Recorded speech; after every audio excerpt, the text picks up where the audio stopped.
Santura Kakiama, Mora Viriki Naziona, Zinavi, Mora Mascarabina, Mura Nikina Marketini.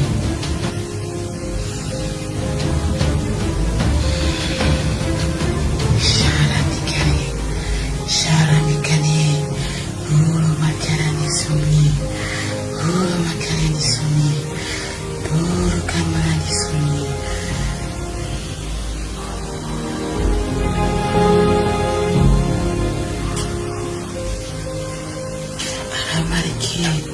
Duria Marsati, Nuria Marsanti, Aricane Masoti, Santura Kakiama, Mura Viri, Santura.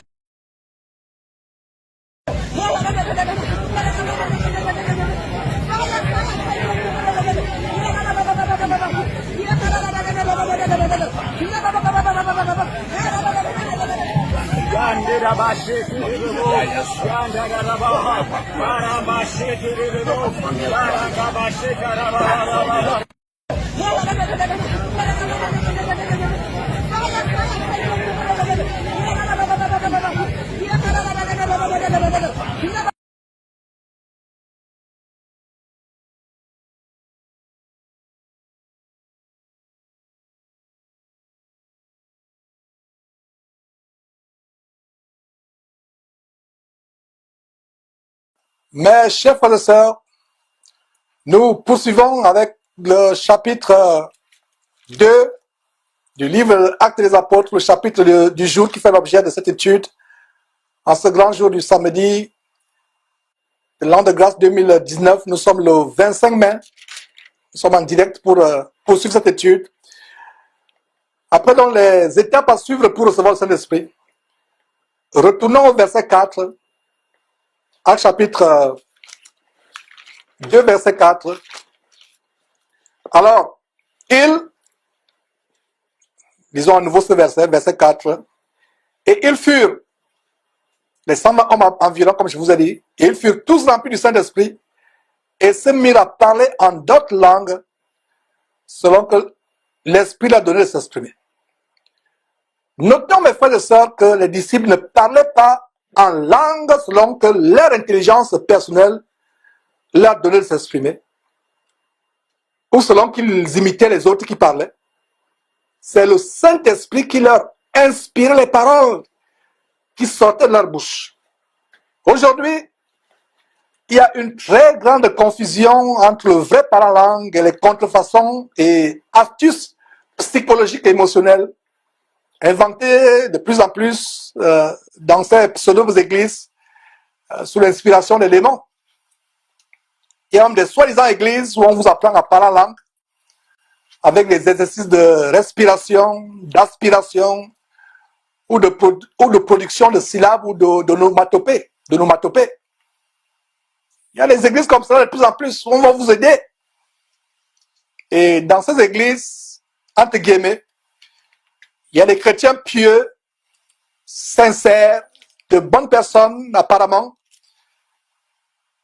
mais qui vont vous enseigner des méthodes psychologiques pour vous amener à parler en langue.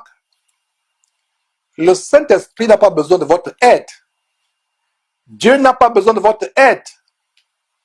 Le Saint-Esprit n'a pas besoin d'astuces psychologiques.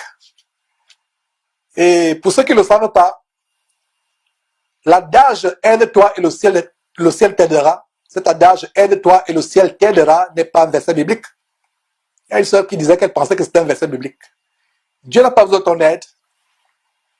Les gens, à force d'attendre de recevoir le parole en langue, il y a des pasteurs qui organisent des cours bibliques, des séminaires, à l'issue duquel vous entrez dans une chambre, vous allez dans un coin, on commence à vous apprendre des techniques pour parler en langue.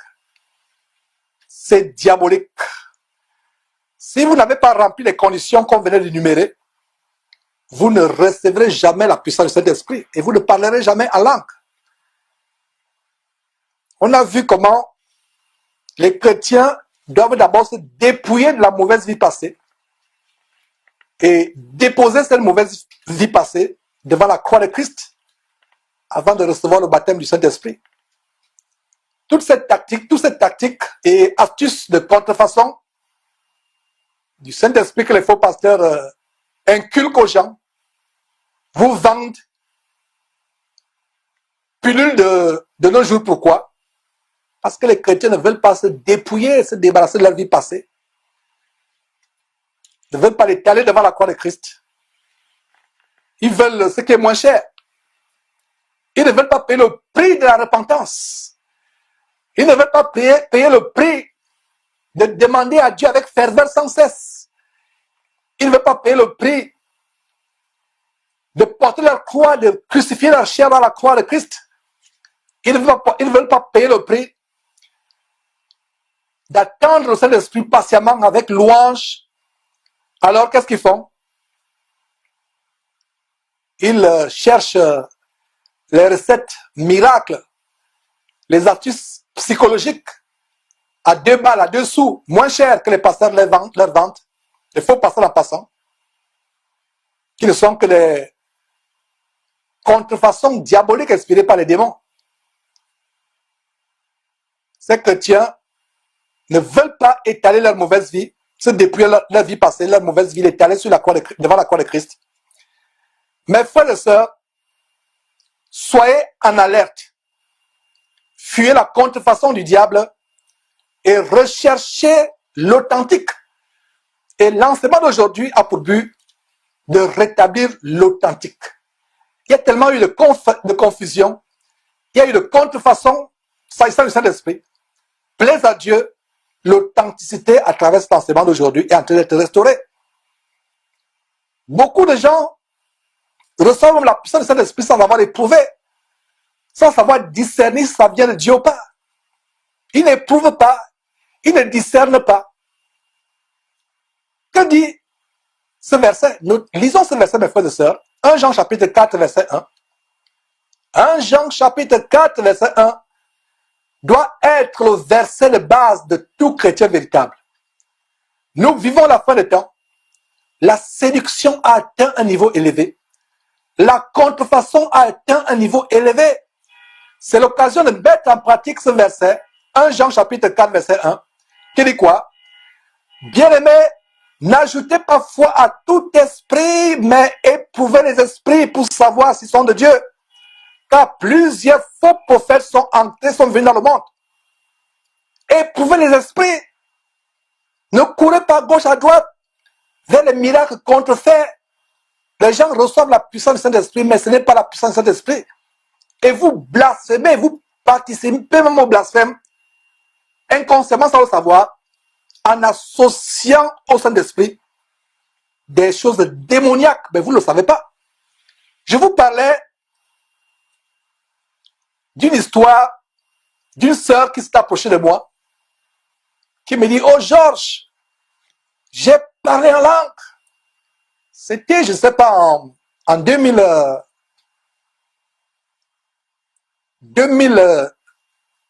ou 2012, je n'ai pas la date exacte, mais il y a quelques années, 5 ou 6 ou 7 années, je n'ai pas la date exacte, cette sœur s'approche de moi, elle me dit, Georges, je suis dans la joie, je parle en langue. Oh frère, quelle joie, j'ai reçu le parler en langue. Et le Saint-Esprit a mis du doute dans mon cœur par rapport à ce parler en langue que cette sœur prétendait avoir reçu. Alors, je lui ai dit, sœur, j'aimerais qu'on se rencontre, si tu es disponible, pour qu'on éprouve si ce Saint-Esprit que tu prétends avoir reçu, si ce parler en langue que tu prétends avoir manifesté vient effectivement de Dieu. On a convenu et on était sur Skype. Elle habite pas aux États-Unis. Donc, on a convenu un rendez-vous sur Skype. J'ai commencé à éprouver Elle dit, toi, esprit impur, toi qui mens à cette femme qu'elle a reçu le Saint-Esprit, tu n'as pas de place dans sa vie. Je t'ordonne au nom de Jésus-Christ de sortir de sa vie. Et j'ai oublié de vous dire qu'en passant, je lui ai dit, commence à parler en langue. Elle a commencé à parler en langue, mais j'ai discerné la contrefaçon. J'ai discerné quelque chose de courant. Parce que quand on dit parler en langue, c'est une langue. Actuellement, je suis en train de parler en français. C'est une langue. Mais aujourd'hui, Nous avons des onomatopées telles que le bababababa, ce n'est pas le parlant.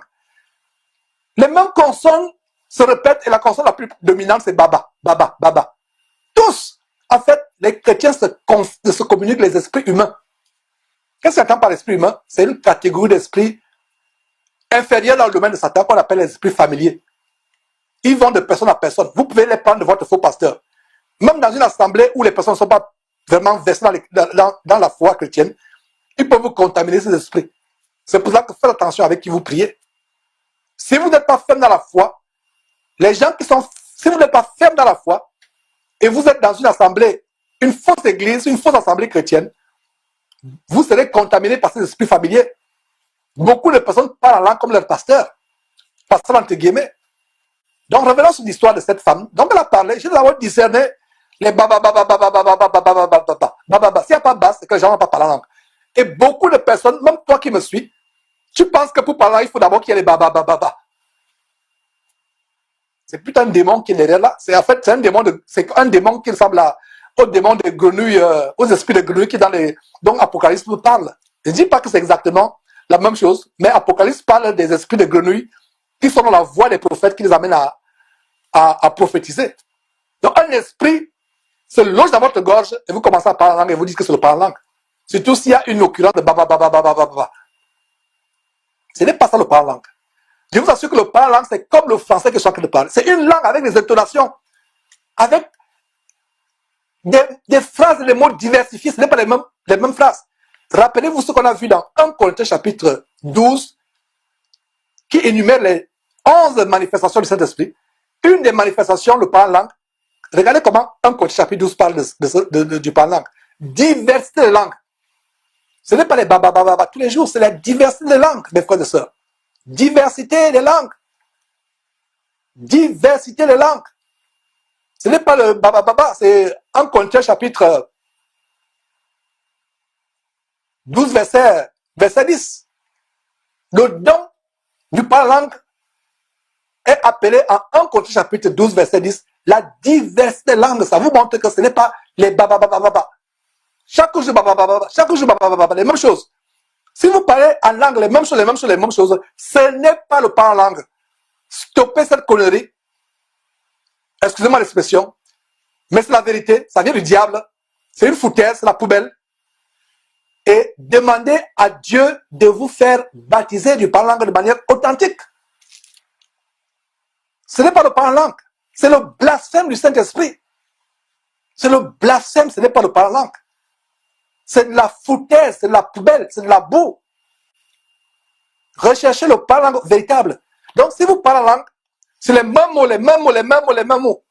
Et dans l'abomination dans laquelle j'étais, pendant 24 ans, je rends grâce à Dieu, que ce n'est pas par là où j'ai reçu mon parler en langue. Quand ils se rendent compte que vous parlez les mêmes choses, qu'est-ce qu'ils font? Il y a des séances où on vous aide. Je dis bien séances. Ce n'est que chez les gens qui font la divination qu'il y a des séances. Donc, mes mots ne sont pas utilisés par hasard. Donc, dans le ministère de la Voix internationale, c'est une abomination où j'ai passé 24 ans avant que Dieu m'en délivre. Quand ils se rendent compte que vous faites d'abord, pour que vous parlez en langue, il vous amène à aspirer. Vous aspirez. Montrez-moi dans quel verset où avant de parler en langue, les gens ont aspiré. On vous dit aspirez. Et ils vont vous citer 1 Corinthiens chapitre 12, verset 31 qui dit aspirer aux dons spirituels. Non. Quand l'apôtre Paul disait aspirer aux dons spirituels, il ne savait pas il ne disait pas de faire l'acte physique d'aspirer. J'espère que mes petits frères qui sont au Cameroun, qui me suivent, et mes belles-sœurs, mes beaux-frères, etc., qui me suivent, qui sont au Cameroun, qui sont encore dans cette abomination du ministère de la Voix, et vous tous qui êtes encore dans cette abomination de la Voix, je crois Dieu que vous allez vous repentir de ce blasphème, renoncer à ce blasphème, commencer à prier Dieu véritablement. Et je me rappelle dans le ministère de la Voix, ces cours de réception. Je vais revenir sur le témoignage de la sœur. Restez tranquille, je n'ai pas perdu le fil des idées. Je sais de quoi je sais ce que je suis en train de faire. Et dans ces abominations du ministère de la Voix, regardez, il y avait les cours bibliques payants. Vous payez $100 environ, je ne sais pas combien c'est maintenant, pour recevoir un cours. Et dans ce cours, à l'issue de ce cours, on vous dit que vous allez recevoir le Saint-Esprit. Quand Pierre se rend chez Corneille, est-ce que le Seigneur Jésus a envoyé Pierre chez Corneille en disant que après l'évangélisation, après les enseignements bibliques que tu vas donner, à l'issue, il aura un cours. Mais dans le ministère de la voix, à l'issue de cet enseignement, il y aura la réception du baptême du Saint-Esprit. Ou le baptême du Saint-Esprit tout court, ou la réception du Saint-Esprit. Non! Dieu nous surprend. Dieu nous surprend. Pierre n'est pas parti ayant en tête que je vais leur prêcher la parole de Dieu et ils vont recevoir le baptême du Saint-Esprit, ils vont parler en langue. Dieu nous surprend. Donc, chaque cours, et ils vous font même déjà le programme. Telle semaine, on va faire ceci, telle semaine, et à la fin, baptême du Saint-Esprit, réception du parole en langue. Quand je regarde dans la je me dis, Seigneur, c'était la contrefaçon, c'était la fausseté. Donc, ma prière, c'est que mes parents à la chair, qui sont encore au Cameroun, puissiez-vous comprendre cet enseignement et sortir de là. Je rends grâce à Dieu de ceux qui a certains qui me suivent déjà par le satellite en Afrique à la télévision. Et je crois que cette vidéo, quand il sera posté au cet enseignement, s'ils sont encore le suivre en direct, ils vont se repentir. Repentez-vous comme je me suis repenti. Examinons la parole de Dieu et ayons la mentalité bérienne. Les Juifs de Béré qui examinaient chaque jour la parole de Dieu pour voir si ce qu'on a enseigné était exact. Ils examinaient chaque jour la parole de Dieu.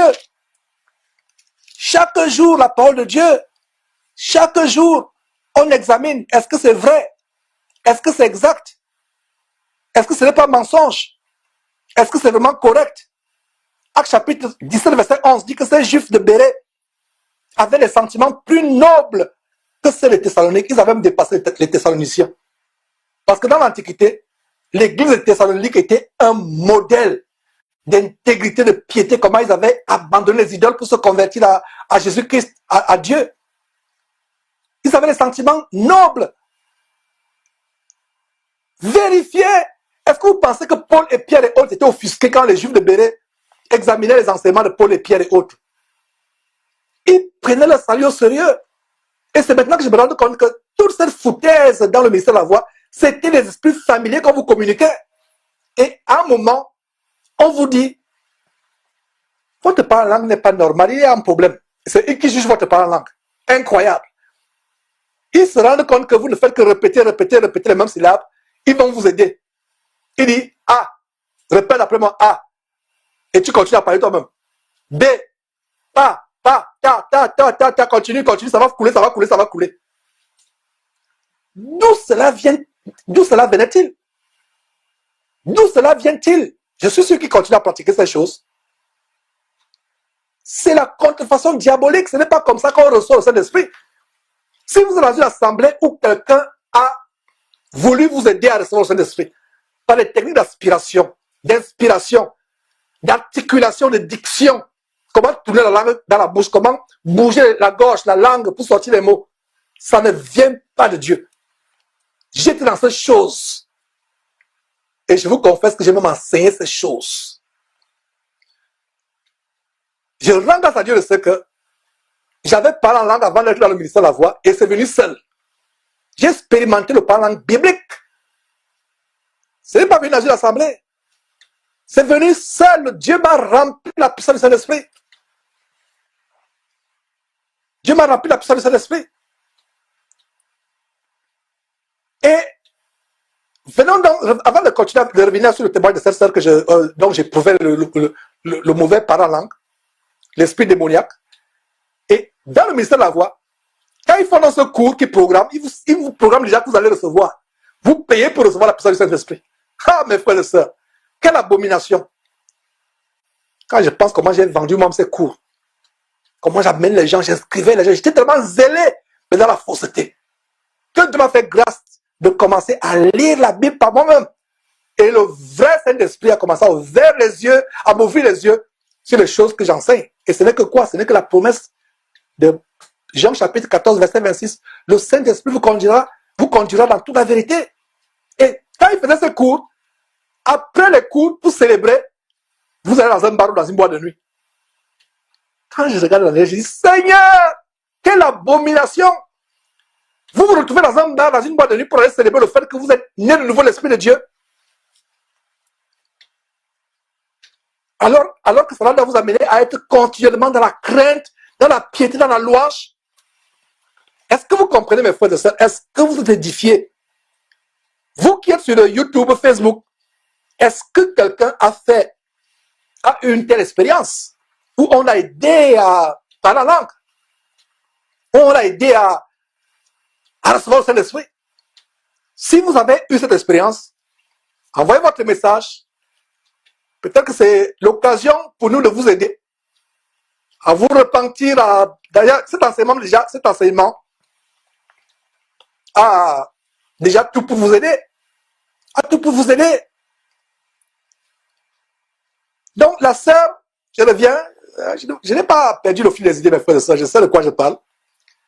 La sœur, avec qui était sur Skype, j'ai donc commencé à éprouver, toi, esprit impur, démon, qui est logé dans la langue, dans la gorge de cette femme, sort au nom de Jésus-Christ. Si mes souvenirs sont bons, le parlant qui était agressif, ça s'est changé en pleurs, en toussotement, en grimace, comme si on s'étranglait. Les démons ne pouvaient plus se cacher. Ils ont commencé à se manifester. Et je les ai chassés un à un. Et cette sœur n'a plus parlé cette langue abominable. Elle a stoppé, net. Elle a stoppé. Et c'est répandu, ça me fait mal. Je ne suis pas dans la joie en enseignant ce que je suis en train d'enseigner aujourd'hui. Pourquoi 99% d'expérience de réception du Saint-Esprit dans la chrétienté aujourd'hui, c'est démoniaque.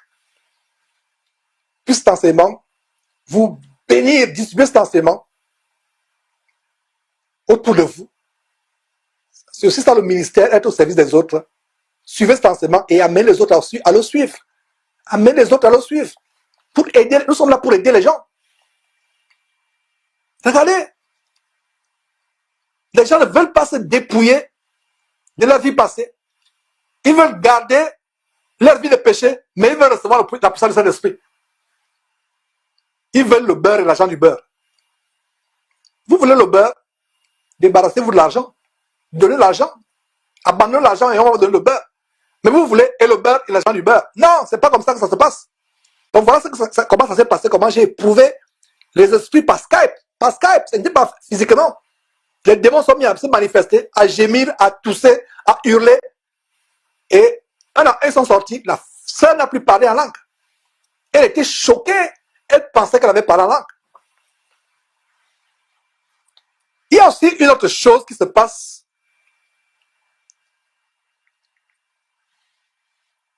Quand nous parlons en langue, et c'est un grand mystère, nous commençons à entrer petit à petit dans les bienfaits du parler en langue. Et en passant, avant de donner cette chose, c'est que quand vous recevez la puissance du Saint-Esprit, vous ne faites pas des choses bizarres. Je vais évoquer ces choses en profondeur. Comme aujourd'hui, vous voyez les gens se baptiser dans l'eau, ils poussent des hurlements, ils rampent comme des serpents, ils crient comme des orang-outans, ils aboient comme des chiens. C'est la preuve que c'est les démons. Vous ne pouvez pas être baptisé et commencer à hurler. On va voir des grandes choses. Mais déjà, allons en profondeur. J'aimerais qu'on ait ces versets devant nos yeux. En 1 Corinthiens chapitre 14, verset 14. Le jour où ils ont parlé en langue, quelque chose est passé. Quelque chose de tellement grand. Le jour de la Pentecôte.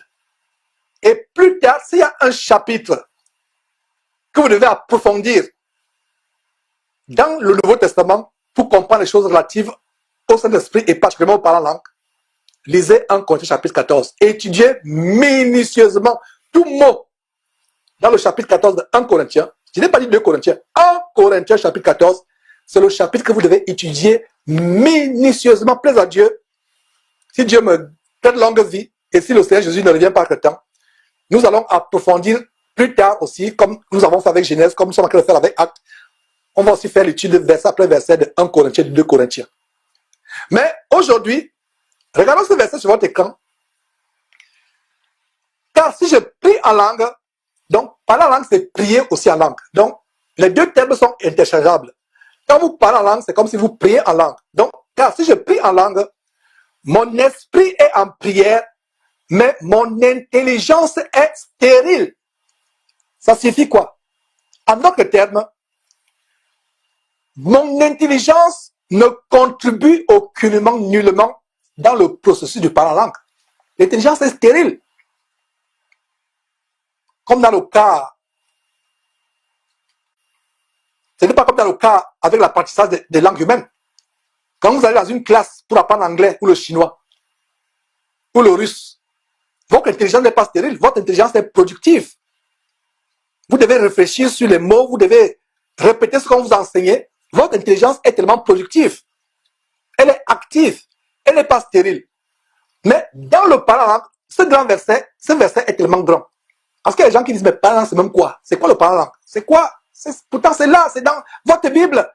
C'est que vous ne lisez pas votre Bible. Et si vous la lisez vite, vous la survolez, vous ne la lisez pas assidûment.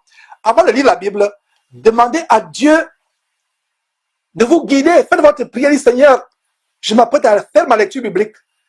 S'il te plaît, ouvre mon intelligence afin que je comprenne les choses difficiles, afin que je ne sois pas distrait, afin que je ne survole pas les choses qui sont importantes. Le Seigneur va vous conduire. Le Seigneur Dieu va vous conduire. Donc, ce verset 14 de 1 Corinthiens chapitre 14 dit, car si je prie en langue, mon esprit, l'esprit de Dieu, l'esprit que vous avez reçu de Dieu en vous, c'est lui qui est en prière, mais votre intelligence demeure stérile. Demeure stérile. Votre intelligence ne contribue pas à l'apprentissage, comme dans le cas avec les langues humaines. Donc, ces faux pasteurs, je reviens encore, ou ces fausses églises où on vous fait des pratiques d'articulation de par langue, ça ne vient pas de Dieu. Est-ce que Dieu donne les dons imparfaits? Posez-vous la question. Que dit la Bible? Tout don parfait et toute grâce excellente viennent du Père de lumière, duquel il n'y a pas de changement, ni honte de variation. Dieu vous donne le parler en langue et il est imparfait. Il faut d'abord que le pasteur vous dise, répète A, tu dis A, répète bababa, tu dis bababa, pour avoir la fluidité dans le parler. Non! Quand Dieu te met à parler en langue, c'est une langue complète, ce n'est pas comme les langues humaines. Les langues humaines, un bébé naît, il commence à parler petit à petit, commence à parler. Il s'applique au fur et à mesure. Il n'en est pas de même avec le parler en langue. L'Esprit de Dieu est parfait. Et l'Esprit de Dieu ne peut pas vous donner des choses imparfaites. Est-ce que vous avez compris? Donc, si vous recevez un parler en langue, il faut que quand vous faites des cours pour bien articuler, pour bien sortir, fuyez, détalez de cet endroit comme la mort. Vous êtes dans une église entre guillemets qui enseigne la doctrine des démons. Donc, l'intelligence est telle. Voilà un verset qui nous montre comment, quand je parle en langue, mon intelligence ne contribue pas. Ce n'est pas intellectuel. L'Esprit de Dieu t'amène à sortir des paroles tellement grandes, comme on va voir dans le cas avec les 120 personnes environ le jour de la Pentecôte qui ont émerveillé tous ceux qui étaient réunis ce jour-là. C'est ça. Les paroles du parler en langue viennent instantanément du Saint-Esprit. Sans que votre intelligence ait à réfléchir sur la formulation des mots, sur l'agencement des phrases, etc. Ou sur les fautes de grammaire. Il n'y a pas de faute de grammaire dans le parler en langue. Je répète, il n'y a pas de faute de grammaire dans le parler en langue. Mais il y a des fautes de grammaire, même si vous êtes érudit en français, il peut y avoir des lapsus. Vous voulez dire là, vous dites l'eau. Vous voulez dire père, vous dites mère. Mais en parlant la langue, il n'y a pas de lapsus. Il n'y a pas de faute de grammaire. Il n'y a pas de faute d'orthographe quand vous parlez la langue. Ah, mes frères et sœurs. Nous avons été dans la contrefaçon pendant des années. J'ai passé 24 ans dans la contrefaçon. J'enseigne les doctrines des démons. Sans le savoir. J'ai la chair depuis le moment où je vous parle. Et ça me fait mal que ces gens, parmi ces gens à qui j'enseigne les doctrines des démons, certains peut-être sont mortes. Certaines personnes parmi elles sont mortes sans connaître la vérité. Ils vont se retrouver en enfer. Mais je rends grâce à Dieu. La même grâce qui a été accordée à l'apôtre Paul, je crois que c'est la même grâce qui est dans ma vie. L'apôtre Paul, quand il a fait tuer Étienne, approuvant le maître d'Étienne, il le faisait par ignorance. Mais ça me fait mal humainement dans ma chair. Comment j'ai participé à enseigner des doctrines démoniaques. Le parler en langue, c'est une puissance. Il y a une sœur en crise avec nous, qui est au studio actuellement. avait parlé en langue dans sa chambre, il y a des années, seul. Elle avait parlé en langue dans sa chambre. Elle n'a pas eu besoin d'imposition des mots de quoi que ce soit.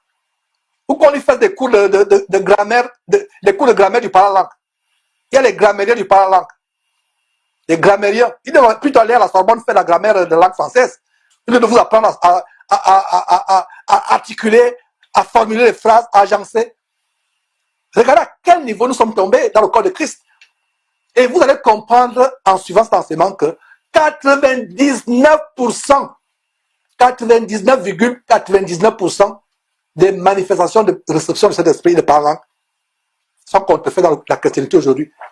Vous voyez une femme qui parle en langue, mais quand vous la voyez, c'est comme une mise de prostituée. Le Saint-Esprit est en train pour la faire parler en langue, mais le Saint-Esprit ne lui a pas fait changer la perruque qui lui fait ressembler à une lionne. Ou les talons qui lui font dandiner comme un cobra sur le point d'attaquer quelqu'un. Non. Mais c'est seulement le Saint-Esprit. Mes frères et sœurs, je dois être dur avec vous pour que vous montrez à quel point, pour titiller votre bon sens. Ce frère continue à voler, à mentir, à tromper son épouse. Le Saint-Esprit est ancré dans sa vie pour le faire parler en langue, mais le Saint-Esprit ne l'amène pas à être fidèle à son épouse ou à abandonner le sexe avant le mariage. Est-ce que vous comprenez, mes frères et sœurs, à quel point nous sommes arrivés? Cet enseignement sur le parler en langue et sur la réception du Saint-Esprit de manière authentique, sur la réception authentique du Saint-Esprit, c'est le genre d'enseignement qui doit être véhiculé. Vous comprenez donc pourquoi la Bible dit large est le chemin qui mène en enfer à la perdition. Beaucoup sont ceux qui passent par là. Resserré est le chemin qui mène à la vie éternelle. Peu sont ceux qui les trouvent. Il n'est pas dit peu sont ceux qui passent par là.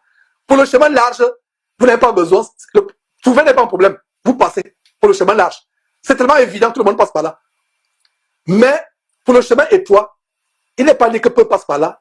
Peu sont ceux qui les trouvent. Donc, avant même de passer par là, il faut trouver. Et même quand tu as trouvé, c'est difficile de passer par là. Beaucoup ont pu trouver le chemin étroit, mais ils n'ont pas la force de passer par là, c'est difficile. Est-ce que vous comprenez? Je pense qu'aujourd'hui, je viens de comprendre un verset, un détail additionnel dans ce verset. Le chemin large de la perdition, beaucoup sont ceux qui passent par là. Ils n'ont pas besoin de trouver, c'est évident. Mais le chemin étroit, peu sont ceux qui les trouvent. Et même ceux qui l'ont trouvé, n'arriveront pas à y passer. Et vous comprenez donc comment ce sera comme au temps de Noé, où toute la terre a été engloutie par l'eau. Mais combien de personnes furent sauvées? 8 personnes. Ce genre d'enseignement et d'avertissement doivent nous remplir de crainte. Beaucoup de chrétiens ont une assurance démesurée de leur salut qui vont aller au ciel. Comme l'histoire en 2015, en septembre, fin septembre, ces chrétiens, y compris ceux avec qui nous prions, qui attendaient aller au ciel. Ils ont démissionné sur leur boulot, ils ont écrit des lettres à leurs parents. Aujourd'hui, ils sont où? 4 ans plus tard, ils sont toujours avec nous. Et beaucoup sont retournés à ce qu'ils ont vomi. Il y a un comme Jérôme Laverny, qui a même dépassé Karambiri parce qu'il enseigne même la prospérité, comme dans le monde, les techniques de développement personnel, les techniques de comment être riche. Pourtant, il nous a bénis pendant des longs mois avec sa guitare, où il chantait des cantiques vraiment simples. Aujourd'hui, il est où? Et on se demande même si ces gens ont cru véritablement. Revenons sur notre sujet. Aucun homme ne va vous aider à parler en langue. Aucun homme ne va vous aider à formuler les phrases. Aucun homme ne va vous aider avec des tactiques ou des astuces psychologiques ou morphologiques pour sortir les sons de votre bouche. Parce que ce que Dieu donne est parfait. Surtout, s'agissant des choses spirituelles. Il n'y a aucune imperfection dans les choses spirituelles. Si Dieu vous donne de parler en langue, c'est une langue déjà parfaite. Les langues humaines sont imparfaites. La preuve est que vous commencez à parler étant bébé, on ne comprend pas ce que vous dites. Nous avons notre fille de 2 ans, qui a commencé à parler. Et je souris avec sa mère il y a quelques jours en disant que le premier mot qu'elle a appris à parler, c'est I eat. Hein? Non, c'est pas I eat, I hungry. Une phrase dit I'm hungry, je veux manger, j'ai faim. Et quand vous avez dit la première phrase qui sort de ta bouche, c'est que j'ai faim. Première phrase complète que le bébé sort, c'est que j'ai faim. La langue humaine, il y a des imperfections. Il y a des imperfections. Les parents ne savent pas ce que tu dis. Et au fur et à mesure que tu grandis, ça commence à être clair, clair, clair, clair. Au début, on ne comprenait pas ce qu'elle disait. Après, on comprend. Ah, elle me dit qu'elle a faim. Première phrase complète, elle a faim. Et au fur et à mesure qu'elle évolue, que vous et moi, nous avons grandi, la langue s'amplifie. Ça, c'est la langue humaine. Mais il n'en est pas de même pour la puissance du parler en langue. Le don du parler en langue. Vous n'avez pas besoin d'un entraînement. Il est parfait le jour où vous l'avez reçu. Donc, mes frères, si vous avez reçu le don du parler en langue avec des techniques d'articulation, de diction ou d'aspiration, ou par toute autre astuce ou aide de quelque nature que ce soit, vous devez y renoncer. Y renoncer, vous devez y renoncer immédiatement. Cessez de parler cette chose. Je dis bien cette chose. Et vous repentir en implorant le pardon de Dieu, même avec l'arme, pour votre ignorance. Vous vous repentez. Nous n'avons pas besoin d'aider Dieu pour que le miracle du parlant s'opère. Nous n'avons pas besoin d'aider Dieu. Il se pourrait que vous adorez plutôt Satan sans le savoir. N'oubliez pas, mes frères et sœurs, que le diable est maître dans la contrefaçon. Dans la contrefaçon. Une autre observation à ce niveau, comme nous sommes en train de voir comment les disciples ont reçu le parlant, ont reçu la puissance de l'esprit et ont opéré le don du parlant. Une autre observation donc à ce niveau, et je l'ai annoncé il y a quelques instants, ces disciples qui ont reçu le Saint-Esprit le jour de la Pentecôte ne sont pas mis à agir de manière incontrôlée, comme des démoniaques, comme s'ils étaient possédés par les démons. Si quelqu'un dit qu'il vous fait recevoir le Saint-Esprit, ou qu'il vous baptise d'eau, et vous commencez à hurler comme un orang-outan, ou à vous contorsionner comme un mamba vert, ou à être en transe, ou à rouler au sol, c'est la preuve que c'est un démon qui entre en vous. On a fait une vidéo où cet abominable pasteur chantre du Congo, Moïse bien baptise les gens dans une eau remplie de ces sirènes qu'il adore. Les gens, quand ils entrent dans l'eau, ils sont calmes. Mais quand ils sortent, ils sont incontrôlables. On ne peut pas les maîtriser. Ils hurlent, ils se contorsionnent. On a monté ces vidéos encore et encore et encore. Donc si, au moment d'être baptisé d'eau, au moment d'être baptisé du Saint-Esprit, vous commencez à hurler, faites des choses bizarres, c'est la preuve que c'est un démon qui entre en vous. De tous les récits de la réception du Saint-Esprit dans le Nouveau Testament qu'on a énuméré, Actes chapitre 2 qu'on est en train de voir, Actes chapitre 10 qu'on verra dans quelques semaines, Actes chapitre 19 qu'on verra dans quelques mois, de tous ces récits, en commençant par Jésus-Christ lui-même, on voit comment à la fin du chapitre 3 de Matthieu, il est baptisé par Jean-Baptiste dans le fleuve Jourdain, et en même temps aussi le Saint-Esprit descend sur lui. Il est calme. À supposer que Jésus commence à tomber, il tombe à gauche, à droite, il tombe à gauche, à droite, il est incontrôlable au point de vouloir se noyer dans le Jourdain. Ce n'est pas la puissance du Saint-Esprit. Vous voulez que je vous dise avec quelle parole? Mais j'espère que vous comprenez déjà ce que je viens de vous dire. J'espère que vous comprenez. Donc de tous les récits sur le baptême du Saint-Esprit, sur le baptême d'eau, en commençant par Jésus-Christ lui-même, tout se passe dans le calme, dans la sérénité. Saviez-vous, mes frères et sœurs, qu'il y a un verset qui nous révèle comment l'Esprit de Dieu, que les vrais serviteurs de Dieu reçoivent, c'est un esprit qui nous est soumis. Découvrons cela ensemble, mes frères et sœurs, à 1 Corinthiens chapitre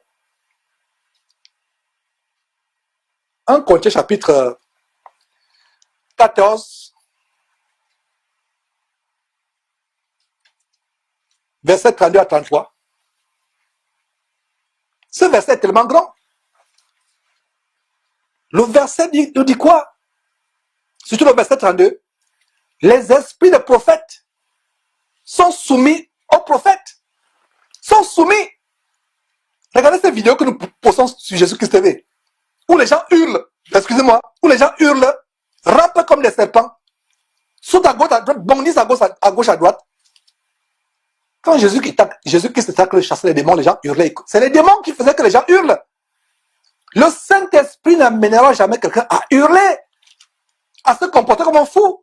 Regardez ce verset sur votre écran. Les esprits des prophètes sont comment? Soumis aux prophètes. Les esprits des prophètes sont soumis aux prophètes. Et le verset 33 dit quoi? Car Dieu n'est pas un Dieu de désordre, mais de paix.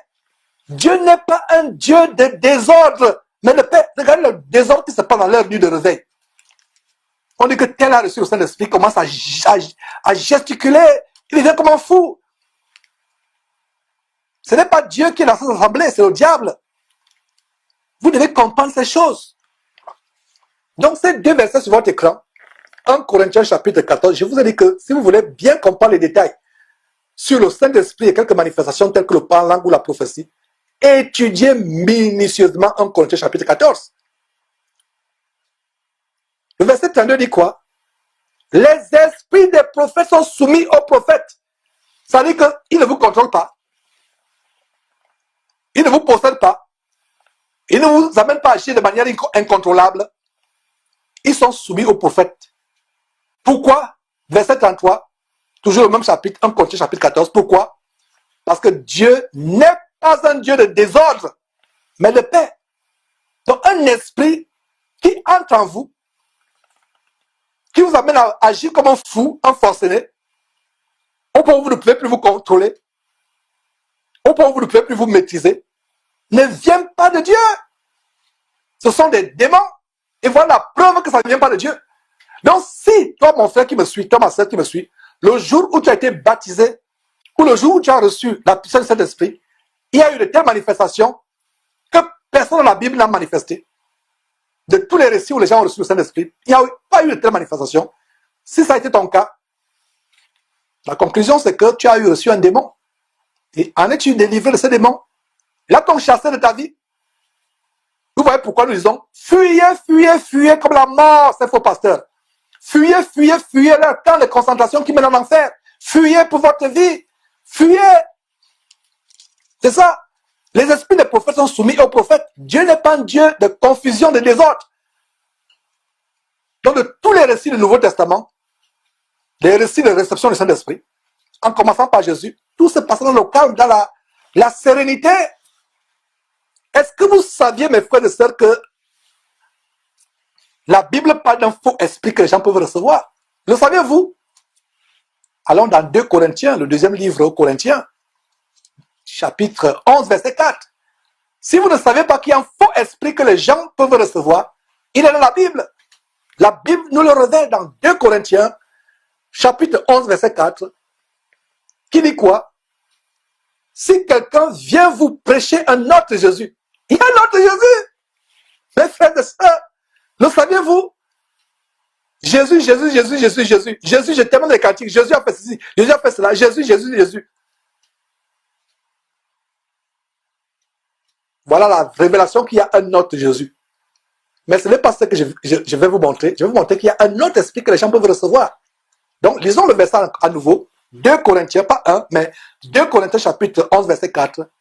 Car si quelqu'un vient vous prêcher un autre Jésus que celui que nous vous avons prêché, ou si vous recevez un autre esprit que celui que vous avez reçu, ou un autre évangile que celui que vous avez embrassé, vous le supportez fort bien.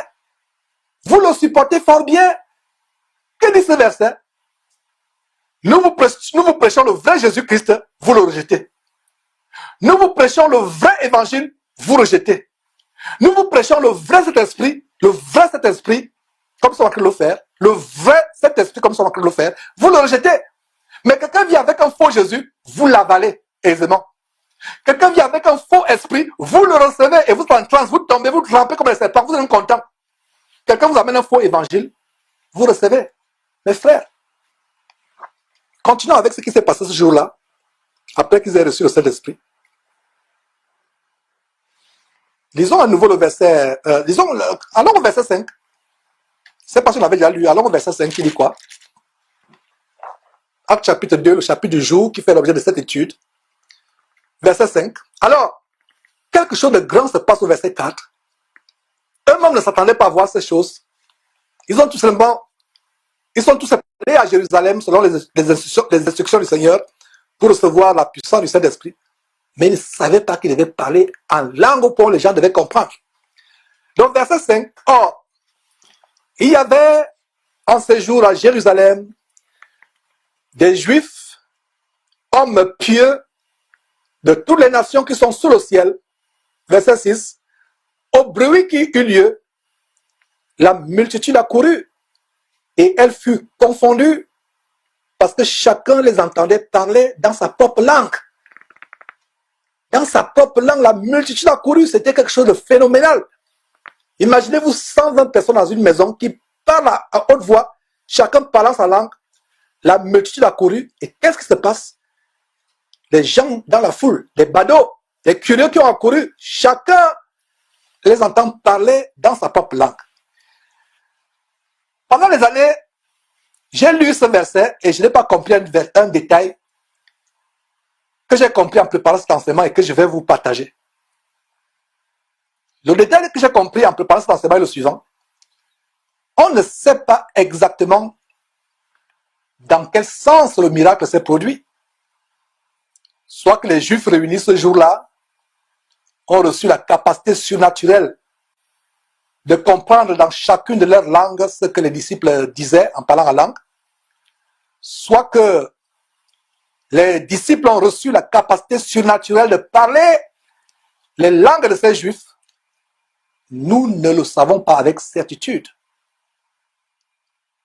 Soit que Dieu a converti le parlant langue des disciples en des phrases ou en des syllabes que ces Juifs pouvaient comprendre, soit que les disciples sortaient de leur bouche des paroles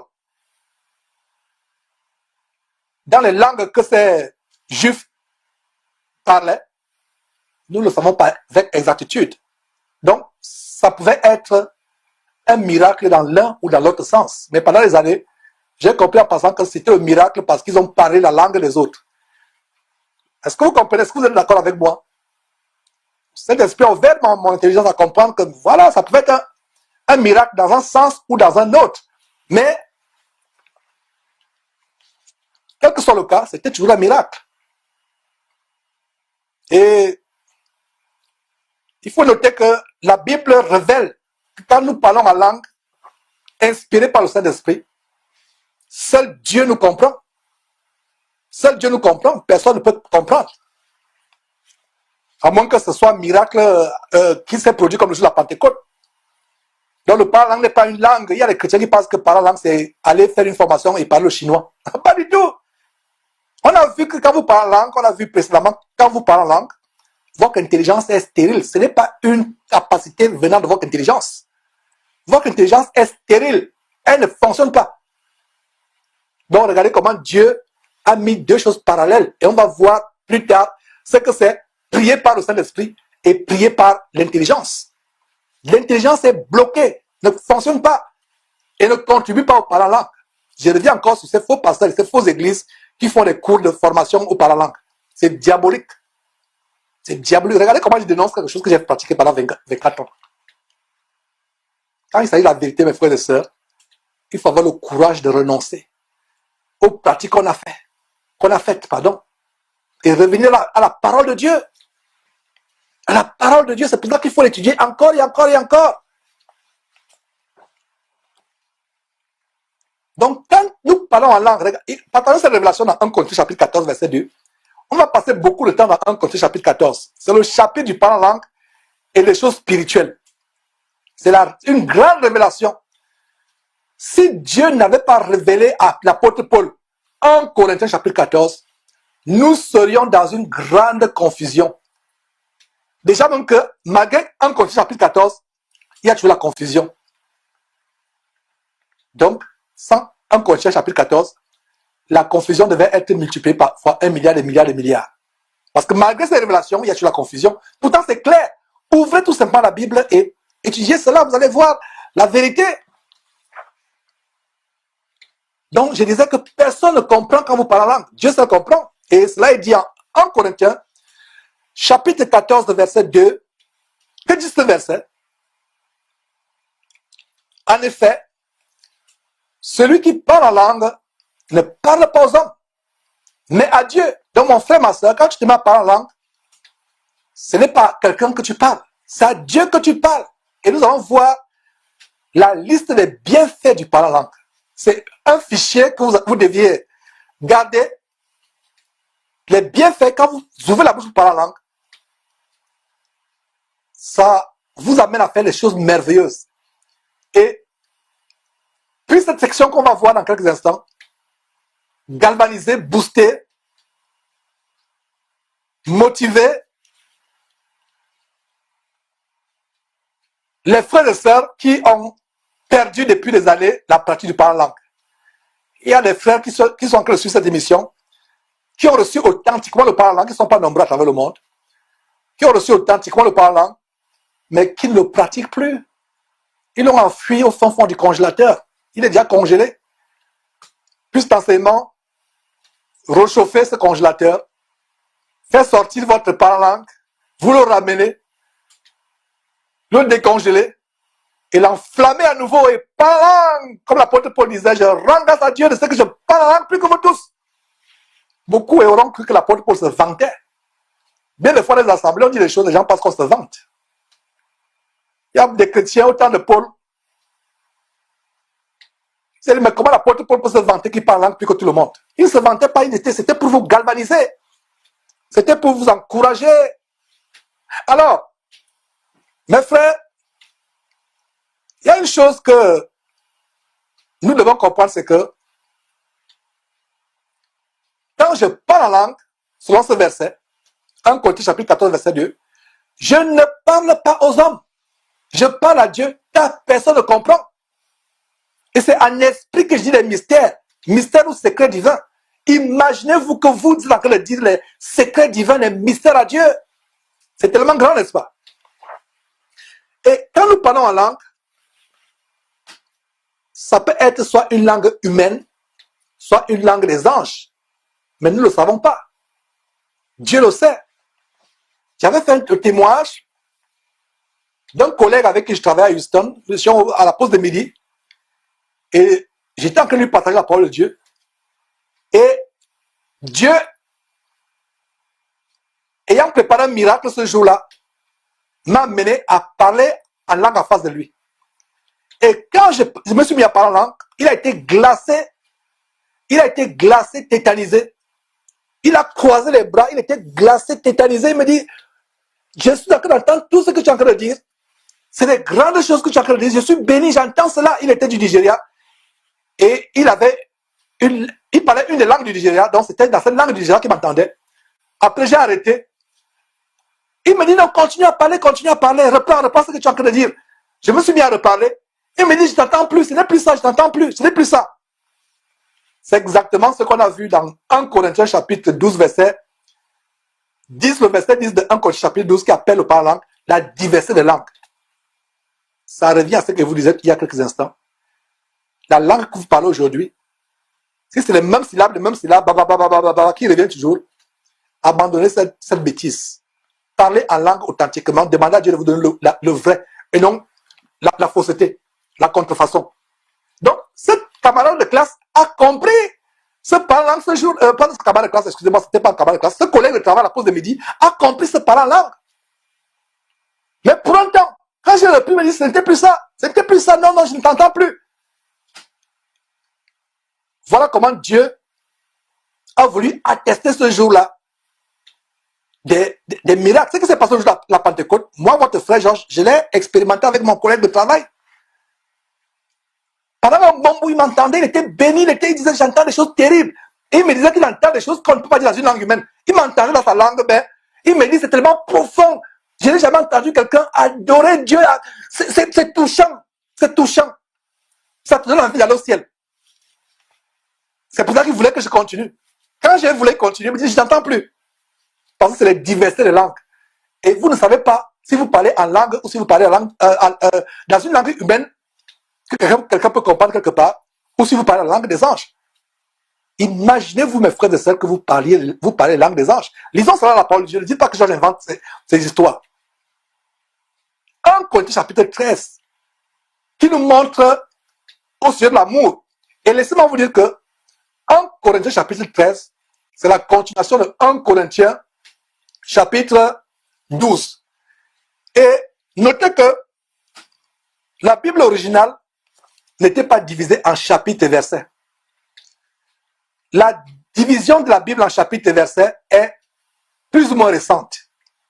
La Bible était un rouleau. C'est les différents éditeurs avec la première Bible, je ne sais pas si c'est King James ou un peu avant ou bien après. Ils ont commencé maintenant à structurer la Bible en chapitres et versets. Normalement, le chapitre 13 de 1 Corinthiens chapitre 13 et 1 Corinthiens chapitre 12 ne devraient pas être séparés. 1 Corinthiens chapitre 13, c'est la suite logique. C'est la suite logique de 1 Corinthiens chapitre 12. Une manière par le Saint-Esprit de dire, aspirez aux choses spirituelles, mais n'oubliez pas l'amour. L'amour est tout dans tout cela. Donc, 1 Corinthiens chapitre 12 énumère les 11 manifestations du Saint-Esprit. Et immédiatement, 1 Corinthiens chapitre 13 dit, commence en disant, c'est bien d'avoir ces choses-là, ces manifestations du Saint-Esprit, comme il est exposé au chapitre 12, mais ce qui est plus important, c'est l'amour, quand vous demandez ces choses, quand vous manifestez ces choses. Donc c'est la suite. Donc il y a un lien entre le chapitre 12 et le chapitre 13. Et regardez comment le chapitre 13 commence au verset 1, qui est la suite. Normalement, il ne devait pas avoir de division entre le chapitre 12 et le chapitre 13, ce n'est que la suite. Donc, le chapitre 12 ayant énuméré les 11 manifestations, opérations du Saint-Esprit, engage avec le sujet de l'amour, parce que, regardez d'abord, lisons la fin du chapitre 12, comment le chapitre 12 termine.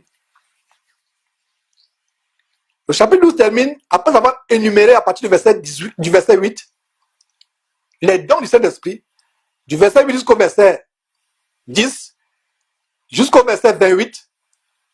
Regardez comment le verset 12 termine au verset 31 en disant, le chapitre 12 termine avec le verset 31 en disant, après avoir énuméré ces dons, le chapitre conclut en disant, aspirez aux dons les meilleurs.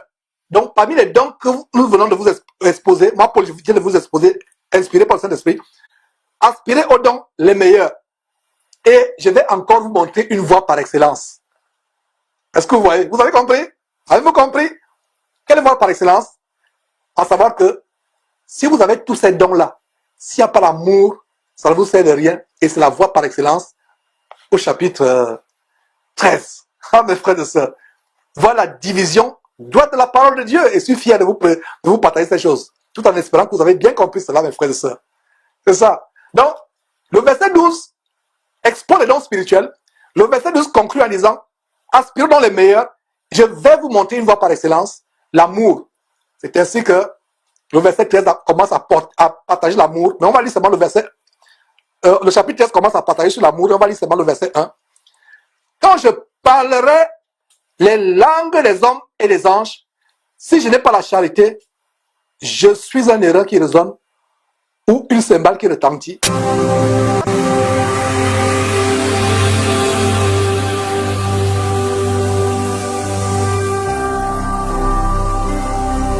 Jésus-Christ TV, vous connaîtrez la vérité et la vérité vous affranchira. Tous les dons énumérés au chapitre 13, au chapitre 12 de 1 Corinthiens, vous pouvez les manifester, mais il faut avoir l'amour. Et le chapitre de l'amour au verset 13 n'est que la conséquence, parce que les gens recherchent les miracles.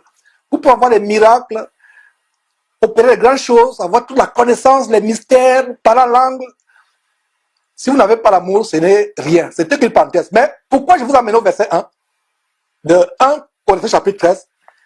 C'est pour vous montrer que, en parlant la langue, nous pouvons parler les langues des anges. Les langues des anges, mes frères et sœurs. Quel bonheur de savoir qu'on peut parler les langues des anges. Et donc, mais comprenez que vous pouvez parler les langues des anges ou des hommes que vous ne connaissez pas, que Dieu peut comprendre seul, personne d'autre ne comprend, mais il faut l'amour. Alors, qu'est-ce qu'il y a en surplus, c'est que en parlant en langue, il est possible que je puisse parler la langue des anges, mais je ne sais pas. Mais ce qui est plus intéressant, c'est l'amour les uns avec les autres. Continuons à Actes chapitre 1, verset,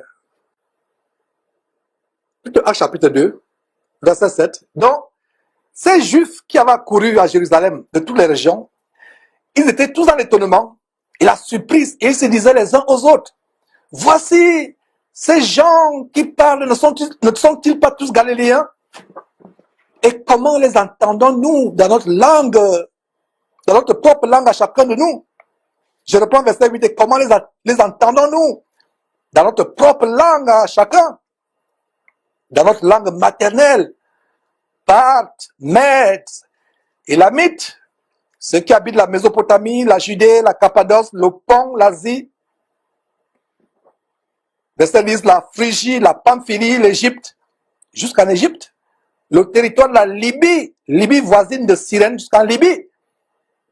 Et ceux qui sont venus de Rome, juifs et prosélytes, verset 11, Crétois et Arabes. Crétois et Arabes, même les Arabes, comment les entendons-nous parler dans nos langues des merveilles de Dieu? Et comme on vient de voir, notons en passant que ces Juifs dispersés à travers le monde sont venus le jour de la Pentecôte pour adorer. C'était les hommes pieux de toutes les nations qui sont sur la terre. Ils sont venus pour adorer. Donc, ces Juifs dispersés à travers le monde parlaient non seulement l'hébreu, mais parlaient aussi la langue du pays des villes ou des pays où ils résidaient. C'est comme des Juifs qui se retrouvent en Russie pendant des années, qui sont nés là-bas, qui parlent le Russie, qui parlent le russe, excusez-moi, qui parlent le russe, ou des Juifs qui se retrouvent en Chine, qui sont nés là-bas, qui parlent le chinois, et ou qui se retrouvent en France, si on est en France, ouais, c'est pas aujourd'hui que les Juifs se sont répandus à travers le monde. Au temps de l'apôtre Paul, c'était le même cas. Au temps de l'apôtre Pierre, c'était le même cas. Au temps de Jésus, c'était le même cas. Voilà. Donc, verset 11, à nouveau. Crétois et Arabes, comment les entendons-nous parler dans nos langues? Les merveilles de Dieu. J'aimerais qu'on souligne les merveilles de Dieu. Parler les merveilles de Dieu. Il n'est pas donné à n'importe qui sur terre de parler les merveilles de Dieu. Vous ne pourrez jamais parler véritablement les merveilles de Dieu dans votre langue maternelle humaine. La langue que vous avez apprise depuis votre naissance, qu'on appelle langue maternelle parce que généralement, la langue qu'on apprend vite, que les premières paroles que l'enfant sort de sa bouche, c'est la langue de sa mère.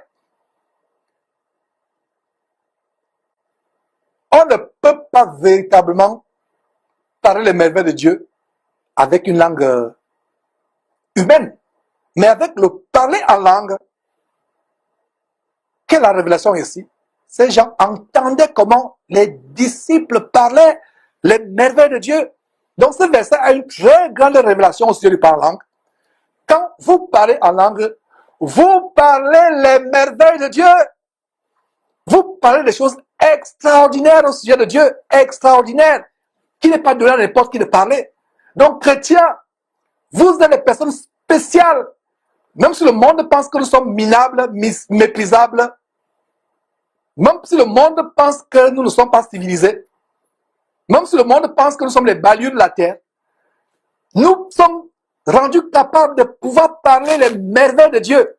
C'est un grand privilège de pouvoir parler en langue. Je plains les chrétiens qui négligent le parler en langue. Je les plains. Il y a une grande bénédiction à parler en langue. Il y a de très grands bienfaits qui sont attachés au fait de parler en langue. Mes frères et sœurs, voilà donc pourquoi l'apôtre Paul dit à 1 Corinthiens chapitre 14, verset 5, encore le chapitre 14. C'est le chapitre du Saint-Esprit de la foi, du parler en langue. L'apôtre Paul dit, en 1 Corinthiens, chapitre 14, verset 4, non, c'est pas le verset 4, c'est le verset 5. 1 Corinthiens, je désire que vous parliez en langue. Je ne sais pas si on parlait dans ce verset, mes frères et sœurs. Il faut qu'on ait ce verset sous nos yeux. 1 Corinthiens, chapitre 4, 14, verset 5. Je désire que vous parliez tous en langue. Voilà pourquoi aussi, dans 3 récits du Nouveau Testament, où il est dit que les disciples ont reçu le Saint-Esprit, le parler en langue est toujours présent comme première manifestation visible, audible, prouvant qu'on a reçu le Saint-Esprit. Et vous pouvez voir ces 3 récits en Actes chapitre 2 qu'on est en train de voir. Actes chapitre 10 avec Corneille et sa famille, chez qui Pierre avait été envoyé. Et Actes chapitre 19 avec les 12 hommes environ de Corinthe. Regardez, en Corinthiens chapitre 14, verset 2 dit ceci. En effet, celui qui parle en langue ne parle pas aux hommes, mais à Dieu, car personne ne le comprend, et c'est un esprit qui dit les mystères. Mystère ou secret divin. Regardez, les gens, le jour de la Pentecôte, ont dit, comment les entendons-nous parler des merveilles de Dieu? Le Saint-Esprit parlant par l'entremise de l'apôtre Paul nous dit que quand nous parlons en langue, nous disons les mystères. Mystère ou secret divin. Notez que mystère ici, c'est secret divin. Donc, le parler en langue, bien aimés frères et sœurs, est la prière parfaite par excellence. Je reprends. Le parler en langue est la prière parfaite par excellence. Il n'y a pas d'imperfection, un tant soit peu, quand vous parlez en langue. Il n'y a pas d'imperfection quand vous parlez en langue, parce que votre intelligence humaine, qui est exposée à la souillure, aux mauvaises pensées, est stérile. Il peut arriver qu'en priant en intelligence, vous êtes en train de prier, Dieu vous êtes concentré dans la prière. Pendant que vous priez en intelligence, Satan injecte une mauvaise pensée. Et voilà, ça vous afflige. Pendant que vous étiez en train de prier, une mauvaise pensée traverse votre tête. Ce n'est pas possible quand vous parlez en langue. Ce n'est pas possible. C'est pour cela que 1 Corinthiens, chapitre 14, verset 17, révèle que quand nous parlons en langue, nous rendons d'excellentes actions de grâce. 1 Corinthiens, chapitre 14, mes frères. C'est passé du côté de la région pour nous projeter ce verset. Verset 17 dit, quand nous parlons en langue, nous rendons d'excellentes actions de grâce. Voilà pourquoi l'apôtre Paul pouvait s'exclamer ainsi, juste au verset qui suit, 1 Corinthiens chapitre 14, verset 18. Je rends grâce à Dieu de ce que je parle en langue plus que vous tous. Beaucoup de chrétiens sensibles aujourd'hui au temps de Paul leur dit que Paul se vante. Non. Mais c'est une façon de galvaniser les frères. De dire que regardez, vous ne savez pas ce que vous ratez en ne parlant pas langue. Donc, moi, je me pose un exemple de quelqu'un qui parle abondamment en langue.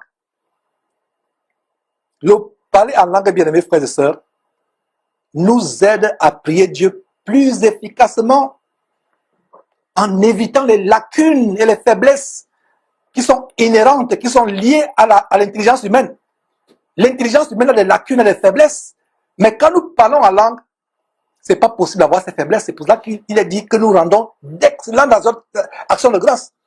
Je dis tout ceci pour vous galvaniser, pour vous motiver à demander à Dieu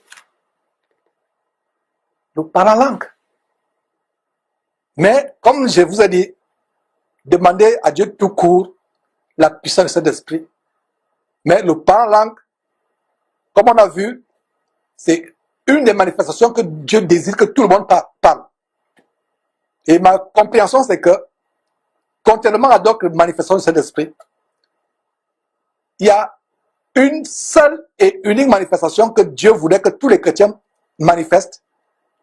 C'est le parler en langue, c'est pas par hasard. Donc, chaque fois, de tous les récits où il est dit que les gens ont reçu le Saint-Esprit, la première manifestation sur le parler en langue, parce que c'est tellement important.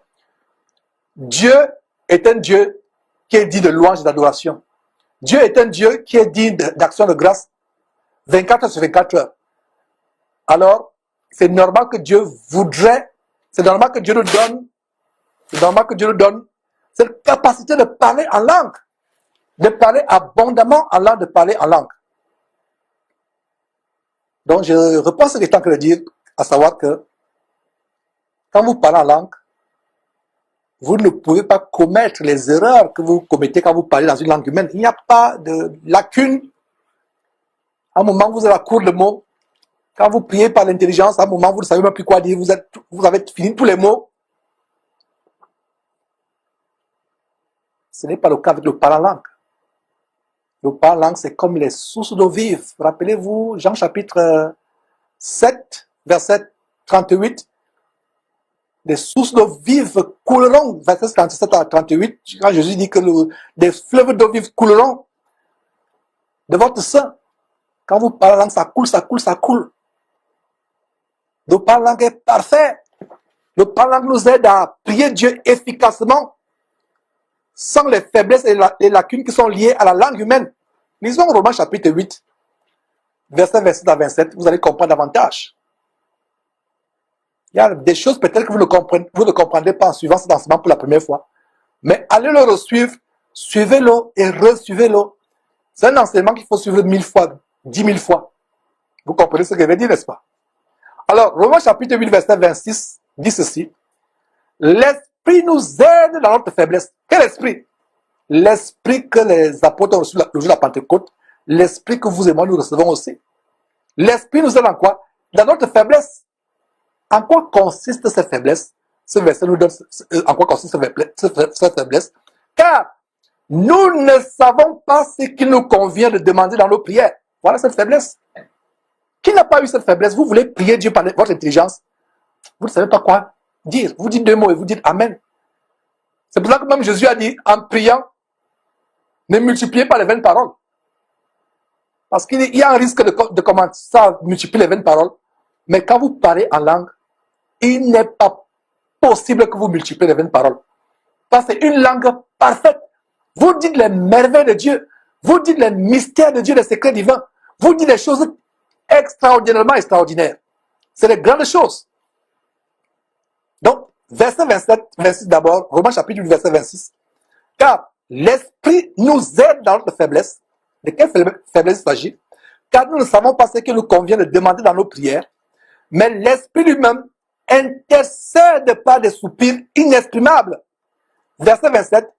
Et celui qui sonde les cœurs connaît quelle est la pensée de l'Esprit, parce que c'est selon Dieu qu'il intercède en faveur des saints. Waouh! Il y a même encore une autre révélation ici. C'est qu'il n'y a pas meilleure façon d'intercéder ou prier pour les saints. Intercéder pour les saints, pour les autres, c'est-à-dire prier pour eux. Il n'y a pas meilleure façon que le parler en langue. Voilà une autre révélation dans ce verset.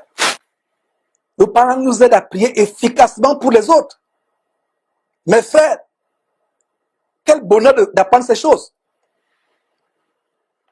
Rappelons ce qu'on a vu dans 1 Corinthiens chapitre 14, verset 14. Rappelons ce verset qu'on a vu, qui nous révèle un grand mystère. 1 Corinthiens, mes frères, allons dans ce verset s'il vous plaît. 1 Corinthiens chapitre 14, verset 14. Car si je prie en langue, mon esprit est en prière, mais mon intelligence demeure stérile. Donc, quand je prie en langue, mon esprit est en prière, mais mon intelligence demeure comment? Stérile. C'est ainsi que le verset 15, révisons ce verset ensemble, mes frères, partagez-le ensemble. 1 Corinthiens chapitre 14, verset 14, très grand verset, qui dit quoi? Surlignons ce verset, s'il vous plaît, mes frères, c'est un grand verset. Car si je prie en langue, mon esprit est en prière, mais mon intelligence demeure stérile. C'est ainsi que le verset 15 du même verset, du même chapitre 14, c'est ainsi que le verset 15 qui vient juste après, de ce même chapitre 14, 1 Corinthiens chapitre 14, poursuit en recommandant ceci. Qu'est-ce que le Saint-Esprit recommande ici?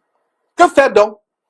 Je prierai par l'esprit, mais je prierai aussi par l'intelligence.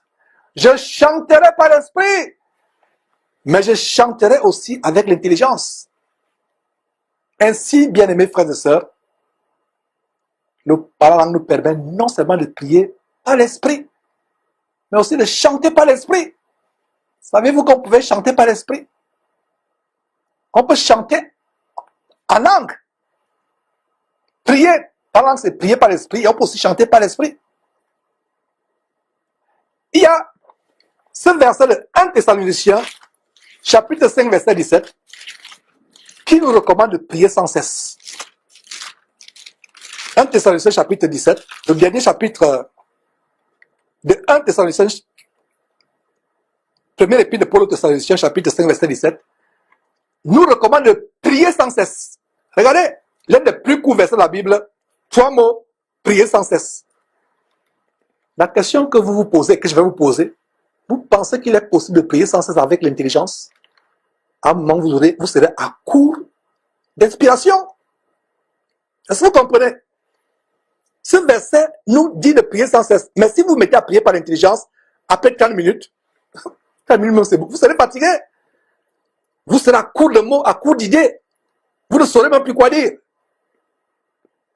Vous comprenez donc pourquoi Romains chapitre 8, verset 26, qu'on vient de lire, nous dit, l'Esprit lui-même vous aide dans votre faiblesse. Car nous ne savons pas ce qu'il convient de demander dans nos prières, mais l'Esprit intercède. L'Esprit lui-même intercède par des soupirs inexprimables. Voilà ce qui se passe quand vous parlez en langue. Donc, avec le parler en langue, on n'a plus cette faiblesse inhérente, liée à la nature de l'imperfection de l'intelligence humaine.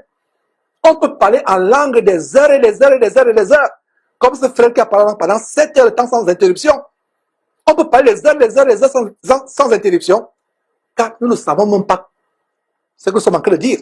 Mais Dieu comprend ce que nous disons. Parce que ce que nous disons vient directement du Saint-Esprit et ça coule comme des fleuves d'eau vive. Selon Jean chapitre 7, verset 37 à 39, est-ce que vous voyez comment ces versets s'ajustent comme les maillons d'une chaîne? Vous voyez comment ces versets s'ajustent? Voilà la beauté de l'évangile, voilà la beauté de la parole de Dieu. Et ces versets ne sont plus isolés les uns les autres, ces versets font maintenant un tout. C'est comme les maillons d'une chaîne pour votre bénédiction. Vous voyez? Dieu savait que le chrétien doit prier sans cesse, matin, midi, soir. Dieu sait aussi, sur la base de Romains chapitre 8, verset qu'on vient de lire, qu'on peut être faible, on peut être limité. Tu veux prier, il y a des fois, vous qui me suivez, combien de fois vous êtes arrivé, vous avez ce grand désir de prier, en priant, vous êtes à court d'idées. Vous ne savez même plus comment prier. Vous n'avez plus d'inspiration. Cela n'est pas possible quand vous parlez en langue. D'où l'apôtre Paul disait, à 1 Corinthiens chapitre 14, verset 5, « Je désire que vous parliez tous en langue. » Et il se mettait en modèle à suivre, en exemple, en disant, « Je parle en langue, je rends grâce à Dieu de ce que je parle en langue plus que vous tous. » Hein? C'est ça. On ne peut pas prier sans cesse. À l'intelligence, ce n'est pas possible. Aucune intelligence humaine ne peut le faire.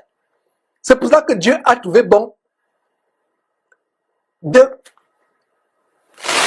créer un moyen par lequel ceux qui le louent peuvent le louer 24 heures sur 24 heures en parlant en langue.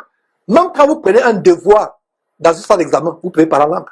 Même en travaillant dans un bureau devant votre ordinateur, vous parlez en langue parce que la Bible dit que quand vous parlez en langue, l'intelligence est stérile et ceux qui n'ont pas encore expérimenté la manifestation du parler en langue ne peuvent pas comprendre. C'est incroyable. C'est merveilleux. Vous pouvez faire deux choses à la fois sans que vous soyez confus, sans que vous soyez que l'une empiète sur l'autre. C'est parallèle. Vous allez faire un devoir de physique, de mathématiques très avancé, vous parlant en même temps, même à haute voix. Vous allez suivre une émission à la télévision, une émission biblique, vous parlez en haute voix, mais vous continuez à écouter, à suivre.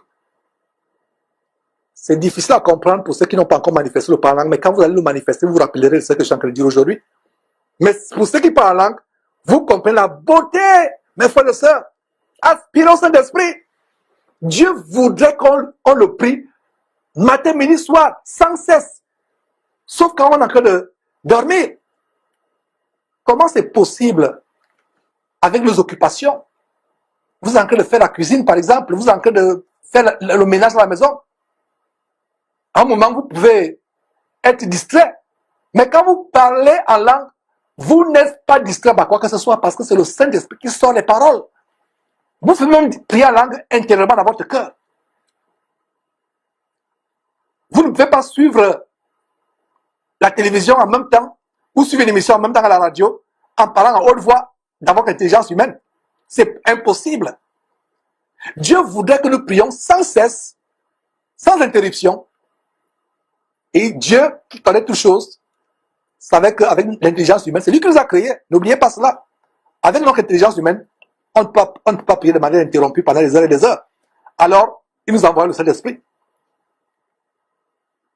C'est ce qui est bien expliqué dans Éphésiens chapitre 6, verset 18, que je vous prie de lire avec moi. Éphésiens chapitre 6, verset 18, dit quoi?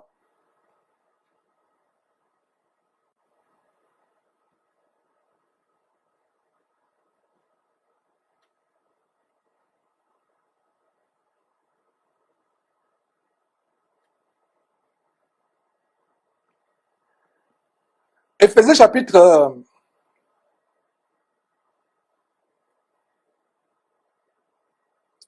6, verset 18. Faites en tout temps. Faites comment? En tout temps. Pas l'intelligence. C'est ce que vous lisez? Non, non, non, non, c'est pas possible. Dieu sait que personne ne peut pas faire, personne ne peut faire par l'intelligence, en tout temps, toutes sortes de prières. C'est pas possible. Vous voyez les musulmans, qui sont malheureux, matin, midi, soir, ils se mettent sur leur natte. Ils doivent avoir des heures. Parce que l'intelligence est limitée. Le musulman doit chronométrer ses heures de prière. 9 heures le matin, il passe en natte, il se met à genoux. Midi, il passe en natte, il se met à genoux. 15 heures, il passe en natte. Avec le parlant, vous n'aurez plus à chronométrer vos prières. Vous parlez, ça coule, ça coule, ça coule. Quand vous n'avez pas encore parlé, vous ne pouvez pas comprendre de quoi je parle. Et ceux qui parlent authentiquement comprennent de quoi je parle. Quelle bénédiction, mes frères, c'est ça que vous ratez. Quelle bénédiction que vous ratez.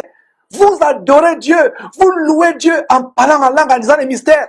Regardez cette recommandation du Saint-Esprit en Éphésiens chapitre 6, verset 18. Faites en tout temps, par l'Esprit, toutes sortes de prières et de supplications. Veillez à cela avec quoi? Une entière persévérance et priez pour tous les saints. Vous pensez que c'est possible de persévérer en tout temps, avec une entière persévérance en priant par l'intelligence? À un moment, vous allez dire, Seigneur Dieu, je suis limité dans ce que je vais te dire, je ne sais même plus quoi te dire. Et le verset continue en priant pour les saints. Il y a des fois, je pense à mon frère en Christ, je commence à parler en langue en pensant à lui. Voilà comment j'intercède en faveur de mon frère, sans que j'aie besoin de savoir quel problème spécifique il a. Imaginez que vous voulez prier pour votre frère en intelligence. Il faut énumérer les problèmes qu'il a. Mais si vous ne les connaissez pas, comment vous allez prier parfaitement pour votre frère? Mais quand vous vous mettez à parler en langue, vous êtes dans la prière, vous dites, je vais commencer à prier pour tel frère. Vous pensez à lui, vous commencez à parler en langue en pensant à lui. Les choses que vous dites, vous ne savez pas les bénédictions que vous apportez pour ce frère. Il n'y a pas meilleure façon d'intercéder pour les autres que de parler en langue. Il n'y a pas meilleure façon pour vous-même de prier sans cesse que de parler en langue. Ce n'est pas possible de prier sans cesse avec votre intelligence.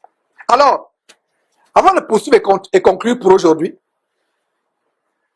nous allons résumer les bienfaits du parler en langue à la lumière de tout ce que vient de vous exposer. Parce qu'il faut que ce soit bien précis. Il ne faut pas que vous soyez perdus. Parce qu'en parlant comme ça, les gens disent, Joshua dit beaucoup de choses, mais vraiment, essaie de nous résumer ça. 1, 2, 3, 4, 5. Ne vous en faites pas, on va le faire. Donc, résumons tous les bienfaits du parler en langue à la lumière de tout ce que vient de vous exposer et les versets. Prenez des notes et s'il vous plaît, faites même un tableau que vous pouvez nous envoyer pour qu'on puisse distribuer à tout le monde. On est tellement débordé, on n'a pas le temps. mes frères et sœurs, pour le faire. On est débordés. Pour ceux qui peuvent le faire, s'il vous plaît, envoyez-nous un tableau avec la liste que je vais donner, mes frères. La liste que je vais donner. Envoyez un tableau dont résumons les bienfaits du parlant à la lumière de ce qu'on vient de dire. Et grand 1,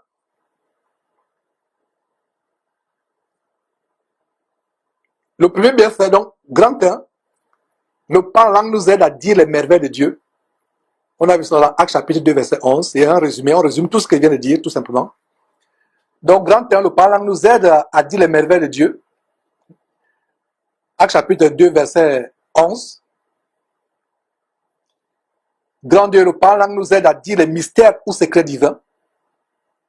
1 Corinthiens chapitre 14, verset 2. C'est tout simplement une petite dictée que vous notiez. En résumé, les 12 bienfaits du parlant que je viens d'énumérer. Encore, cette liste n'est pas exhaustive. Et si vous découvrez notre bienfait, s'il vous plaît, on serait tellement appréciatif, très joyeux de recevoir cela avec vous.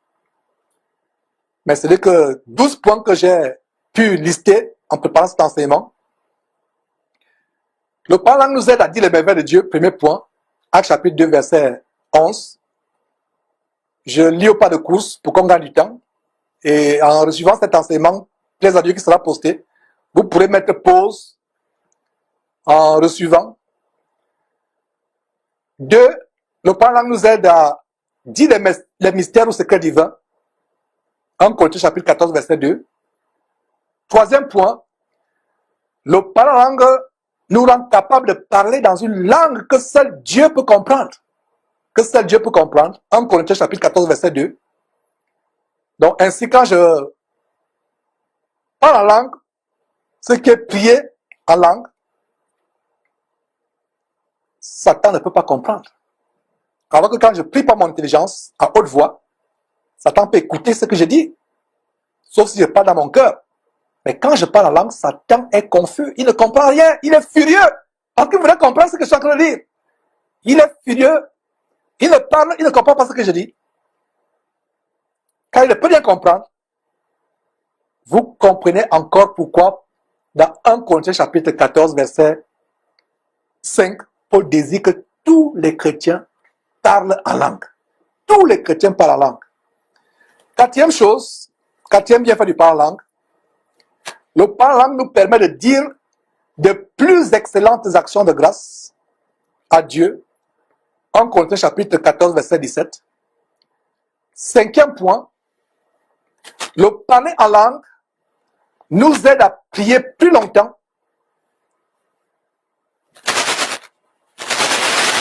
tout en tout temps, mes frères et sœurs. Donc, cinquième point, le parler en langue nous aide à prier en tout temps, plus longtemps, et même pendant les heures et les heures, sans interruption. Et là, il y a deux versets, Éphésiens chapitre 6, verset 18, Romains chapitre 8, verset 26. Sixième point, le parler en langue nous aide à supplémenter, à pallier à la faiblesse et aux lacunes inhérentes ou liées à notre intelligence humaine, qui peut nous amener à être à court d'idées, à être à court de mots quand nous prions. Donc encore, Romains chapitre 8, verset 26. Donc avec le parler en langue, les paroles comme les fleuves d'eau vive, intarissables, vont couler au travers de nous, au travers de notre bouche, comme nous parlons en langue. Et c'est ce que Jésus a promis, comme on a vu en Jean chapitre 7, versets 38 et 39. Septième point, le parler en langue nous rend capable de prier par l'esprit et aussi de chanter par l'esprit. 1 Corinthiens chapitre 14, verset 15 et Éphésiens chapitre 6, verset 18. Huitième point, le parler en langue nous permet d'édifier notre homme intérieur. Quand vous lisez dans le Nouveau Testament, homme intérieur, cela signifie l'Esprit de Dieu en vous. La nouvelle personne en vous qui a remplacé le vieil homme. Donc, je reprends, huitième bienfait, huitième point. Le parler en langue nous permet d'affermir, d'édifier notre esprit en nous, notre homme intérieur. C'est-à-dire le booster l'Esprit de Dieu en nous. On peut lire cela dans 1 Corinthiens chapitre 14, verset 4. Neuvième bienfait, neuvième point. Le parler en langue nous permet de prier Dieu sans être interrompu ou distrait par une quelconque activité intellectuelle, telle que par exemple étudier ou travailler intellectuellement. Ça ne nous distrait pas. Rappelez ce verset de 1 Corinthiens chapitre 14, verset 14, qui nous révèle un très grand mystère, à savoir que quand je prie en langue, mon intelligence est stérile, alors que mon esprit est en prière. C'est l'esprit de Dieu en moi qui est en prière quand je parle en langue. Donc, mes frères et sœurs, ainsi, vous pouvez vaquer à toute activité intellectuelle, tout en parlant en langue en même temps. Quelle merveille! Mais vous ne pouvez pas, par exemple, prendre un devoir de mathématiques en priant à haute voix par votre intelligence en même temps. C'est pas possible. Mais avec le parler en langue, cela est parfaitement possible. Et vous qui pratiquez le parler en langue, vous comprenez de quoi je parle. Dixième point, le parler en langue nous permet d'intercéder, c'est-à-dire de prier plus efficacement pour les autres. On a vu cela dans Romains chapitre 8, verset 27. Verset 11, le parler en langue nous permet de glorifier Dieu plus authentiquement. Glorifier Dieu plus authentiquement, on peut voir cela en Actes chapitre 10, verset 46, qui fera l'objet d'une étude plus tard. Dans cette étude du merveilleux livre de Actes des Apôtres. 12e et dernier point pour cette émission. Si vous trouvez notre point des bienfaits du parler en langue, envoyez s'il vous plaît. 12e et dernier point. Le parler en langue nous rend capable de parler la langue des anges. On a vu ça dans 1 Corinthiens chapitre 13, verset 1. Continuons avec cet enseignement, mes frères. Je pense qu'on a vu l'essentiel aujourd'hui et plaise à Dieu, on va poursuivre avec d'autres détails, mais lisons tout simplement la suite. C'est le récit de ce qui s'est passé ce jour-là.